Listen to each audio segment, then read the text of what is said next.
मसीह यीशु में आप सबों की सलामती हो। हम इस वीडियो के माध्यम से एक विषय आपके साथ साझा करने जा रहे हैं कि मसीह कलीसिया के लिए वो ये है कि धर्मी होना और आत्मिक होना, ये दोनों अलग अलग बातें हैं। धर्मी होना और आत्मिक होना, ये दोनों अलग अलग बातें हैं।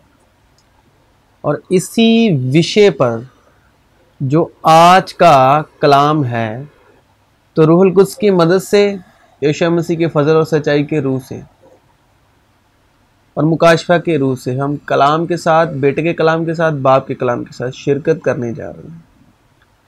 तो वीडियो को आखिर तक देखना और कलाम में बने रहना ज़रूरी है। कलाम में, बाइबल के कलाम में, बाइबल पढ़ना ज़रूरी है, बाइबल सुनना ज़रूरी है, बहुत ज़रूरी है। बाइबल में जो पाए जाते हैं, एक है ईमान की शरीयत और एक है अमाल की शरीयत, यानी विश्वास की व्यवस्था और मूसा की व्यवस्था, यानी अमाल की शरीयत, यानी 10 हुक्मों की धार्मिकता। और आत्मिक जीवन और धार्मिक जीवन और ईमान की व्यवस्था और मूसा की व्यवस्था, यानी पुरानी वाचा, ये तीनों अलग अलग हैं। इन तीनों की व्यवस्था में रहना, जीना, चलना और इनमें रहना और जिंदगी को जीना अलग है, सिद्धांत अलग अलग है।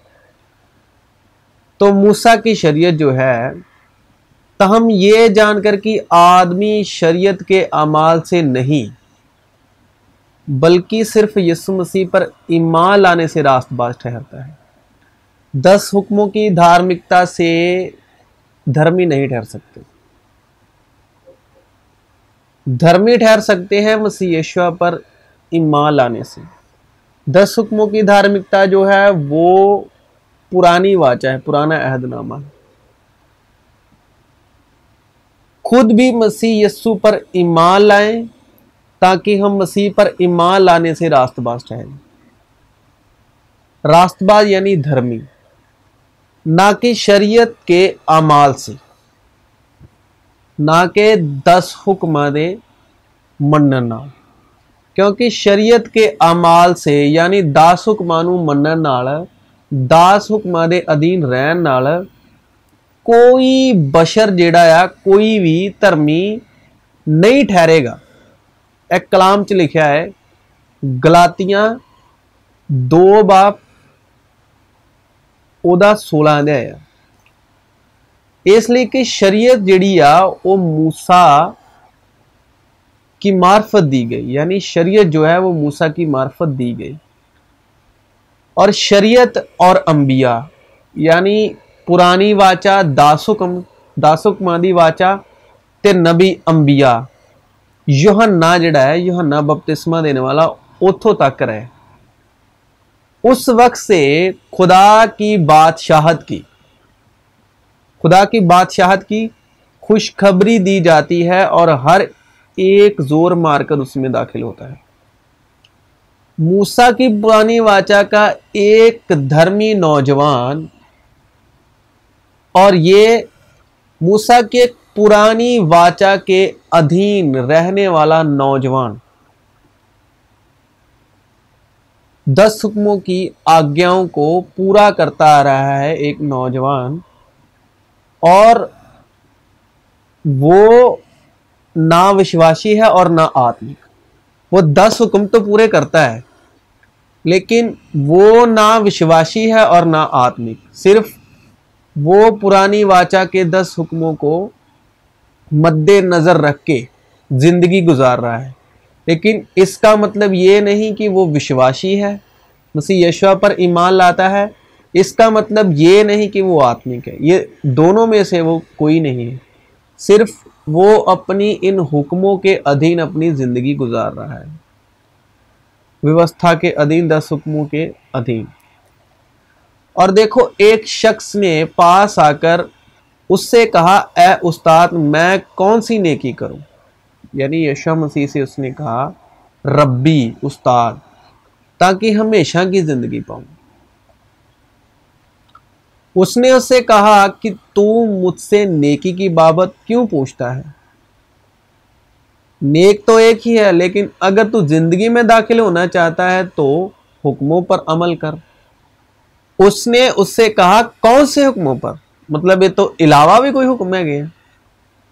यीशु ने कहा कि ये कि खून ना कर, जिना ना कर, चोरी ना कर, झूठी गवाही ना दे, अपने बाप की और माँ की इज्जत कर, और अपने पड़ोसी से अपनी मानिंद मोहब्बत रख। उस जवान ने उससे कहा, यीशु मसीह से, कि मैंने इन सब पर अमल किया है, अब मुझ में किस बात की कमी है? उन्हें 10 हुक्म ते अमल ते कीता है, 10 हुक्मों पर उसने अमल किया, 10 हुक्मों पर उसने अमल तो किया, लेकिन उसको 10 हुक्मों की जो जिंदगी गुजार रहा था मन, लेकिन उसको हमेशा की जिंदगी नहीं मिली। उसने कहा कि मैं हमेशा की जिंदगी में कैसे दाखिल हूं? तो यीशु ने उससे कहा, अगर तू कामिल होना चाहता है, संपूर्ण होना चाहता है, तो जा अपना मालो सबा बेचकर गरीबों को दे, तुझे आसमान पर खजाना मिलेगा, और आकर मेरे पीछे हो ले। मगर वो जवान ये बात सुनकर कामिल होना चाहता है तो मेरे पीछे हो ले, क्योंकि ईमान के बानी कामिल करने वाले मसीह यीशु को ताकते रहें, ਅਤੇ ਯਿਸੂ ਦੇ ਵੱਲ ਤੱਕਦੇ ਰਹੀਏ ਜਿਹੜਾ ਨੇਚਾ ਦਾ ਕਰਤਾ ਤੇ ਸੰਪੂਰਨ ਕਰਨ ਵਾਲਾ। ਅਗਰ ਜੇ ਸੰਪੂਰਨ ਹੋਣਾ ਹੈ ਤੇ ਤੂੰ ਸਾਰਾ ਕੁਝ ਜਿਹੜਾ ਆ ਆਪਣਾ ਮਾਲ ਆ ਉਹ ਗਰੀਬਾਂ 'ਚ ਵੰਡ ਦੇ, ਮੇਰੇ ਪਿੱਛੇ ਹੋਲਾ, हमेशा की जिंदगी पाऊंगा। मगर वो जवान ये बात सुनकर गमगीन होके चला गया, क्योंकि बड़ा मालदार था।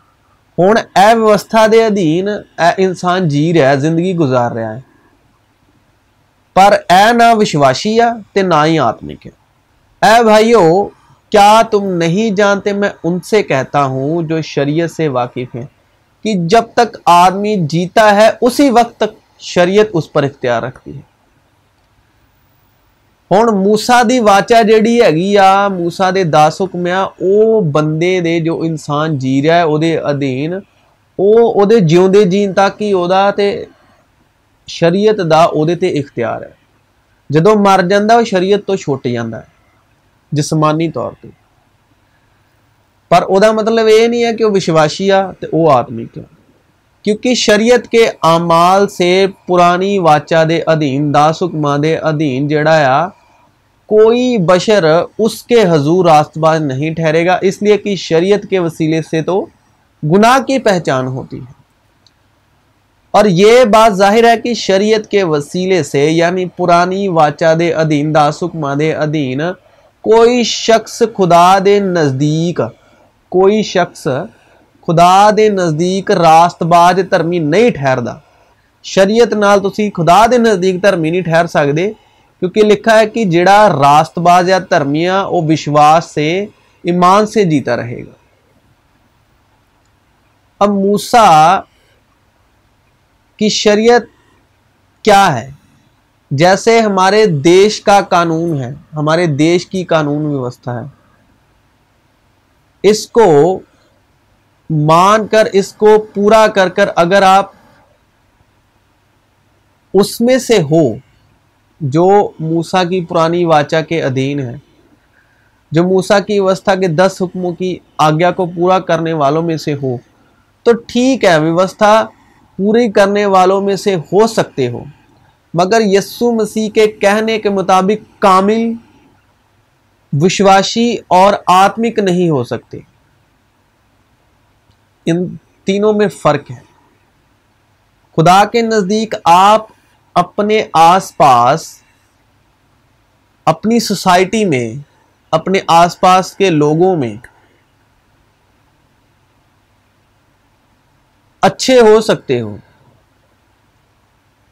कि ये इंसान चोरी नहीं करता, खून नहीं करता, झूठ नहीं बोलता, माँ बाप का आदर करता है, इज्जत करता है, वो ठीक है।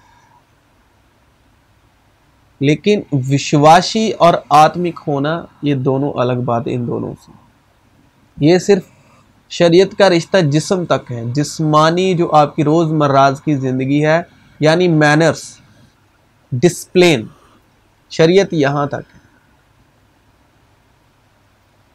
मूसा की कानून व्यवस्था को मानते हो, मगर शरीयत वाला मूसा के 10 हुक्मों को मानने वाला ना तो विश्वासी है ना वो आत्मिक।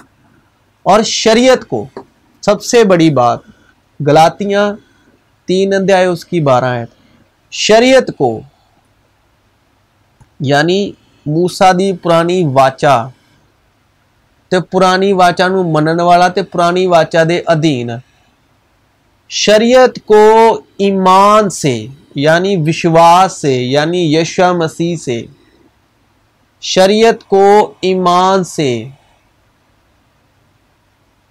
कुछ वास्ता नहीं, शरीयत को ईमान से कुछ वास्ता नहीं। और ईमान के बानी कामिल करने वाले यीशु मसीह को ताकते हैं।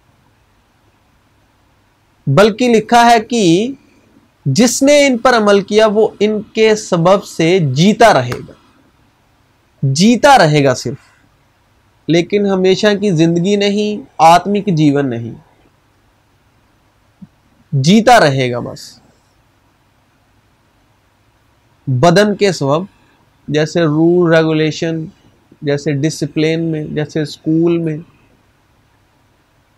जैसे आर्मी में, वो हर एक चीज के अलग अलग रूल होते रहने के, तो उस रूल के मुताबिक समाज में, दुनिया में, सोसाइटी में जीता रहेगा, मगर विश्वासी नहीं, मगर आत्मिक नहीं। मगर जिस्मानी मौत तक, जब तक वो बदन के वसीले जहाने कूच यानी इस फानी संसार को छोड़कर नहीं चला जाता, उसके बाद खत्म शरा, शरा उसके लिए खत्म, वो शरा के लिए खत्म। तब तक वो इस पर अमल करके संसार में, दुनिया में जीता रहेगा, मगर उसको विश्वास से कुछ वास्ता नहीं और ना ही आत्मिक जीवन से। बस शरीयत जो है वो मसीह तक पहुंचाने को हमारा उस्ताद बनी, ताकि हम ईमान के सबब रास्तबाज ठहरे। पहली गल की व्यवस्था पूरी करने नाल तो ही धर्मी ठहर ही नहीं सकते। समाज च चंगे हो सकते जे, आस पास सोसाइटी च चंगे बन सकते, अपनी निगाह च, अपने लोकां च, अपनी आस पास की सोसाइटी च, पर धर्मी नहीं। लिखा रास्तबाज ईमान से जीता है। तो बस शरीयत मसीह तक पहुंचाने को हमारा उस्ताद बनी, ताकि हम ईमान के सबब रास्तबाज ठहरे। तो हम ये जानकर कि आदमी शरीयत के अमाल से नहीं, आदमी जिहड़ा है वो व्यवस्था दे अमल करना नाल नहीं, 10 हुक्मां दे अमल करना नाल नहीं, बल्कि सिर्फ, सिर्फ दा मतलब सिर्फ यीशु मसीह पर ईमान लाने से रास्तबाज ठहरता है। खुद भी मसीह यीशु पर ईमान लाए ताकि हम मसीह पर ईमान लाने से रास्तबाज ठहरे, ना कि शरीयत के अमाल से, यानी 10 हुक्मां दी आज्ञा नूं पालना करके। क्योंकि शरीयत के अमाल से कोई बशर रास्तबाज नहीं ठहरेगा, कोई भी। इस वास्ते कि उसने खुदा की रास्तबाजी किसमें? यीशु मसीह में, ईमान से, विश्वास तो और ईमान के लिए जाहिर होती। जैसा लिखा है कि रास्तबाज धर्मी मनुख जिहड़ा वो विश्वास से जीता रहेगा। हुण शरा वखरी आ, विश्वास जिहड़ा है वखरा है। शरा नूं विश्वास नाल कुछ वास्ता नहीं। हुण विश्वासी आ पर आत्मिक नहीं। दूसरा जिहड़ा स्टैप आ वो यीशु मसीह ते ईमान ते लै आया है, पर ईमान लियाउण नाल धर्मी ते ठहर गया है। धर्मी तो ठहर चुका है, लेकिन अभी आत्मिक नहीं है। अब ईमान उम्मीद की हुई चीजों का इत्तेमाद और अनदेखी चीजों का सबूत है। अब ईमान उम्मीद की हुई चीजों का इत्तेमाद अनदेखी चीजों का सबूत है, क्योंकि उसकी बाबत बुजुर्गों के हक में अच्छी गवाही दी गई। ईमान ही से हम मालूम करते हैं कि आलम खुदा के कहने से बने हैं, ये नहीं कि जो कुछ नजर आता है ज़ाहिरी चीजों से बना। ईमान ही से हाबिल ने काइन से अफजल कुर्बानी खुदा के लिए गुजरानी। हुण शरीयत अलग गया, ईमान अलग गया, आत्मिकता स्पिरिचुअलिटी अलग गया। हुण आपां दूसरा स्टैप डिस्कस करते पे हाँ, ईमान। हुण शरीयत नूं ईमान नाल कोई वास्ता नहीं, हुण ईमान हैगा है पर अजे आत्मिकता नहीं। हुण ईमान ही से हाबिल ने काइन से अफजल कुर्बानी खुदा के लिए गुजरानी और उसी के सबब उसके रास्तबाज होने की गवाही दी गई। हुण रास्तबाज की गवाही दी गई है कलाम दे विच, पर आत्मिकता नहीं, क्योंकि खुदा ने उसकी नजरों की बाबत गवाही दी और अगरचे वो मर गया है तो हम उसी के वसीले से अब तक कलाम करता है। ईमान ही से हनूक उठा लिया गया ताकि मौत को ना देखे, और क्योंकि खुदा ने उसे उठा लिया था इसलिए उसका पता ना मिला, क्योंकि उठाए जाने से पेशतर उसके हक में ये गवाही दी गई थी कि ये खुदा को पसंद आया है, और ईमान के बगैर खुदा को पसंद आना नामुमकिन है, और बगैर ईमान के उसको पसंद आना नामुमकिन है, इसलिए कि खुदा के पास आने वाले को ईमान लाना चाहिए कि वो मौजूद है और अपने तालिबों को बदला देता है। ईमान ही के सबब से नूह ने उन चीज़ों की बाबत जो उस वक्त तक नज़र ना आती थी, हदायत पाकर खुदा के खौफ से अपने घराने के बचाव के लिए किश्ती बनाई, जिससे उसने दुनिया को मुजरिम ठहराया और उस रास्तबाजी का वारिस हुआ जो ईमान से है। ईमान ही के सबब से इब्राहिम जब बुलाया गया तो हुक्म मानकर उस जगह चला गया जिसे मिरास में लेने वाला था, और अगरचे जानता ना था कि मैं कहाँ जाता हूँ, तहम रवाना हो गया। ईमान ही से उसने वादा किए हुए मुल्क में इस तरह मुसाफिराना तौर पर बुदोबाश की कि गोया गैर मुल्क है, और इजहाक और यकूब समेत जो उसके साथ उसी वादे के वारिस थे कामों में सुकूनत की, क्योंकि वो उस पर पायेदार शहर का उम्मीदवार था जिसका मीमार और बनाने वाला खुदा है। ईमान ही से सारा ने भी सिनाए याश के बाद हामिला होने की ताकत पाई, इसलिए कि उसने वादा करने वाले को सच्चा जाना। बस एक शख्स से जो मुर्दा सा था, आसमान के सितारों के बराबर कासिर और समुंदर के किनारे की रेत के बराबर बेशुमार औलाद पैदा हुई। ये सिर्फ ईमान के काम है। ये सब ईमान की हालत में मरे और वादा की हुई चीजें ना पाई, मगर दूर ही से उन्हें देखकर खुश हुए और इकरार किया कि हम जमीन पर परदेसी और मुसाफिर हैं। अब ये सब ईमान वाले तो हैं मगर आत्मिक नहीं। यीशु मसीह जब जिस्म के तौर पर जिस्मानी जिंदगी में इस संसार में रहे, उन्होंने जिंदगी गुजारी, अपनी खिदमत की, अपने काम को, बाप के हुक्म को पूरा किया। जो उन पर ईमान लाने वाले थे, ईमान में उनको कामिल करते रहे जिस्म के तौर पर, लेकिन जितनों ने उसे कबूल किया उसने उन्हें खुदा के फर्जंद वारिस बनने का हक बख्शा, यानी उन्हें जो उसके नाम पर ईमान लाते।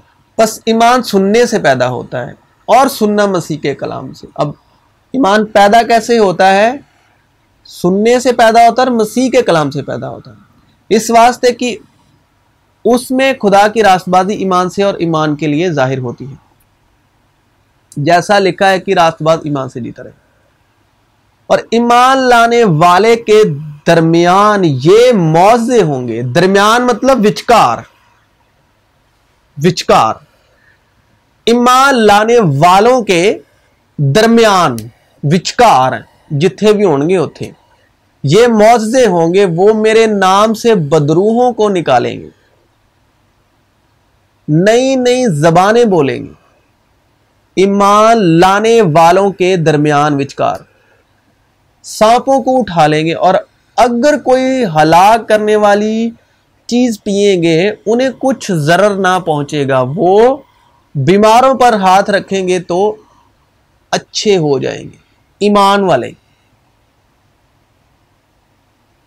ईमान वाले की गल हो रही है, आत्मिक लोगों की नहीं गल हो रही, रूहुल कुद्स वाले की नहीं, सिर्फ ईमान वाले। गरज खुदावंद यस्सु उनसे कलाम करने के बाद आसमान पर उठाया गया और खुदा की दाहिनी तरफ बैठ गया। और ईमान के बानी और कामिल करने वाले यस्सु को ताकते रहे, जिसने उस खुशी के लिए जो उसकी नजरों के सामने थी शर्मिंदगी की परवाह ना करके सलीब का दुख सहा और खुदा के तख्त की दाहिनी तरफ जा बैठा। फिर उसी दिन जो हफ्ते का पहला दिन था, शाम के वक्त, जब वहां के दरवाजे जहां शागिर्द थे यहूदियों के डर से बंद थे। डर क्यों? क्योंकि रूहुल कुद्स नहीं हैगा कोल, पवित्र आत्मा नहीं हैगा, दलेरी दा आत्मा नहीं हैगा। विश्वास हैगा, शरा तो भी छुड़ाया गया है, पर विश्वास हैगा पर की नहीं हैगा, दलेरी दा आत्मा नहीं हैगा। यस्सु आकर बीच में खड़ा हुआ और उनसे कहा कि तुम्हारी सलामती हो, और ये कहकर उसने अपने हाथ और पसली उन्हें दिखाई। फिर उन्हों का ईमान जिहड़ा है दोबारा, फिर उनका ईमान जो है उसको दोबारा कामिल किया पहले तो। बस शागिर्द खुदावंद को देखकर खुश हुए। यस्सु ने फिर उनसे कहा कि तुम्हारी सलामती हो, जिस तरह बाप ने मुझे भेजा है उसी तरह मैं भी तुम्हें भेजता हूं। और यह कहकर उन पर थूका और उनसे कहा रूहुल कुद्स लो। यहां से आत्मिकता की शुरुआत हो रही है, यहां से शरीयत, विश्वास एंड देन रूहुल कुद्स, पवित्र आत्मा। अब रूहुल कुद्स आत्मिक जीवन कब आया? यहां पर आया। दूसरों तक कब और कैसे पहुंचाया गया? मसीह यीशु की मार्फत जी उठने के बाद, तीसरे दिन मुर्दों में से जी उठने के बाद रूहुल कुद्स में, और कहा रूहुल कुद्स लो। मगर रूह का फल मोहब्बत, खुशी, इत्मीनान, जिसके अंदर रूहुल कुद्स होगा, आत्मा से दलेरी होगी, मोहब्बत पहला फल, खुशी, इत्मीनान, तहम्मुल, मेहरबानी, नेकी, ईमानदारी, हिल्म, परहेजगारी है। ऐसे कामों की कोई शरीयत मुखालफत नहीं। और जो मसीह यस्सु के हैं उन्होंने जिस्म को उसकी रगबातों और ख्वाहिशों समेत सलीब पर खींच दिया है। अब ख्वाहिशों को और रगबातों को छोड़ना ही मसीह के साथ सलीबी मौत में शामिल होना है। बदन की ख्वाहिश को छोड़ना और रगबातों को छोड़ना ही मसीह की सलीबी मौत में शामिल होने। और जितनों ने रगबातों और ख्वाहिशों समेत खुद को सलीब पर खींच दिया है, क्योंकि यीशु मसीह के दुनिया में रहते, दुनिया में खुदा बाप की मर्जी पूरी करते, जिस्म के वसीले, जान के वसीले, व्यवस्था यानी मूसा की आज्ञा को पूरा करने वाले भी थे और अब भी हैं। विश्वासी भी थे मगर आत्मिक नहीं, आत्मिक नहीं।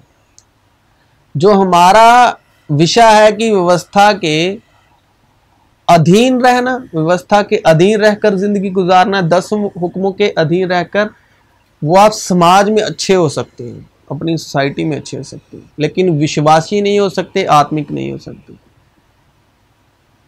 विश्वास से रहकर धर्मी होना, धर्मी ठहर सकते हैं विश्वास से, क्योंकि रास्तबाज जो है वो ईमान से जीता रहेगा। धर्मी जो ठहर सकते हैं विश्वास लाने पर, लेकिन आत्मिक होना अलग है, रूहल कुछ होना ये अलग है। और मसीह यीशु रूहानी है और हमें भी रूहानी होना है। अब जिसके पास मसीह यीशु की तरफ से रूहल कुछ बख्शा हुआ है, आत्मिक व्यक्ति और उसका जीवन में वो जिंदगी रखता है अपने आप में, उसमें जिंदगी है जिसमें रूहल कुछ है, जिसमें रूहल कुछ की सिखाई हुई बातें हैं, जिसमें मसीह यीशु का इत्मीनान है, शांति है, और उसमें सच्चाई की रूह है। उसमें सबसे पहला फल क्या है? मोहब्बत।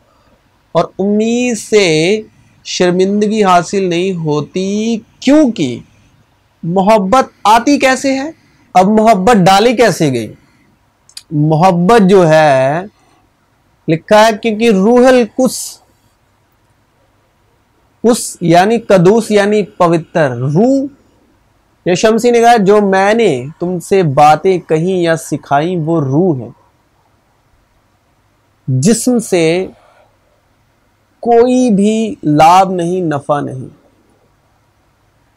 तो रूह है जो मसीह यीशु की सिखाई हुई बातें, और कुस है पवित्र यानी रूहल कुस जो हमको बख्शा गया है।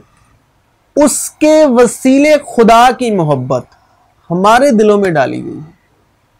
यीशु मसीह की बातों के वसीले, रूहुल कुद्स के वसीले जो हमें बख्शा गया है, उसके वसीले खुदा की मोहब्बत, संसार की मोहब्बत नहीं, दुनिया की मोहब्बत नहीं, शारीरिक संसारिक मोहब्बत नहीं, खुदा की मोहब्बत, खुदा की मोहब्बत रूहुल कुद्स के वसीले हमारे दिलों में डाली गई है और हमें आगे जाहिर करनी है।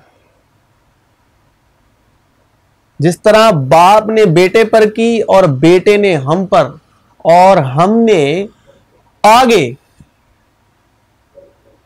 लोगों पर खुदा की मोहब्बत जाहिर करनी है। रूहुल कुद्स यीशु मसीह पर आने का यही एक मैसेज है कि खुदा हमसे खुश है। ये मेरा प्यारा बेटा है जिससे मैं खुश हूं, और हम बेटे हैं ईमान के सबब और वारिस हैं, और हमें बादशाहत में दाखिल करना है। बादशाहत की बुलाहट और बादशाहत का कलाम सुनाना है, यानी रूहुल कुद्स का कलाम सुनाना है, और सुनना भी है। क्योंकि सारी शरीयत जो है, अगर रूहुल कुद्स के वसीले इन कामों को पूरा करोगे, क्योंकि सारी शरीयत पर एक ही बात से पूरा अमल हो जाता है, यानी इससे कि तू अपने पड़ोसी से अपनी मानिंद मोहब्बत रख। अब रूहुल कुद्स जब आएगा तो मोहब्बत, जो बाप की मोहब्बत हमारे दिल में डालेगी, और उसके सबब जब आप अपने पड़ोसी, कौन है जो आपकी दुख तकलीफ में, आपके दुखों में, वो पड़ोसी है जो काम आ जाए आपके दुख में, वो पड़ोसी है कलाम के और यीशु मसीह के कहने के मुताबिक।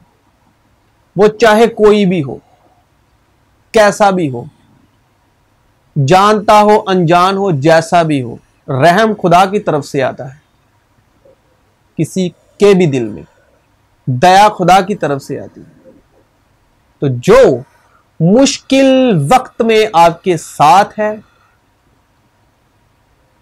आपकी दुर्बलताइयों में, कमजोरियों में, वो आपका पड़ोसी है। तो कलाम कहता है कि उस पड़ोसी से अपनी मानिंद मोहब्बत रख। और वो मोहब्बत कैसे आई? रूहुल कुद्स के वसीले। बाप की मोहब्बत रूहुल कुद्स के वसीले डालेगी, और वो मोहब्बत उससे रखनी है जो आपके मुश्किल वक्त में, जो मुश्किल वक्त में आए, काम आए, वो ही कलाम के मुताबिक आपका पड़ोसी है। लेकिन मददगार यानी रूहुल कुद्स, जिसे बाप मेरे नाम से भेजेगा, वो ही तुम्हें सब बातें सिखाएगा। अब ये आत्मिक आत्मिक रूहल कुस से भरे, जिसके अंदर रूहल कुस है, जिसे बाप मेरे नाम से भेजेगा वही तुम्हें सब बातें सिखाएगा।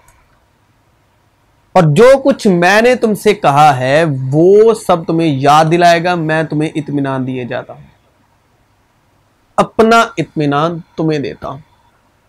वो ही इत्मीनान जिस इत्मीनान को आदम ने खो दिया था और उस दूसरे आदम ने हमें वापस लुटाया।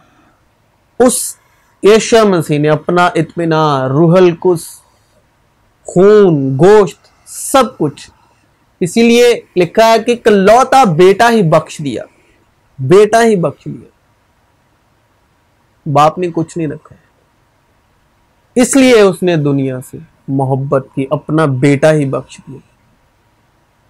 और बेटे ने भी खुदा की सूरत पर होते हुए भी खुद को इतना पस्त हाल किया कि इंसानों के सुपुर्द कर दिया, और यहां तक फरमान बरदार रहा कि मौत इख्तियार कर ली उसने, और खुदा ने भी उसको सर बुलंद किया।